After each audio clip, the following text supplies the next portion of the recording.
In this video, I will show you how you can regenerate or restore the styling of your website within a minute if you are using Elementor Page Builder.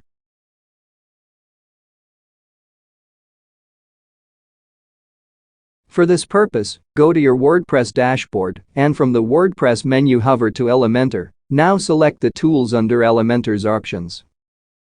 Now in General, click on Regenerate CSS and Data.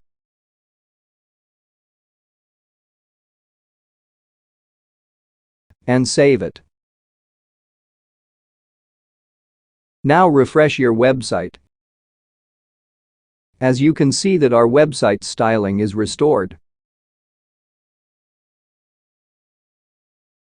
I hope you enjoy this short and quick tutorial.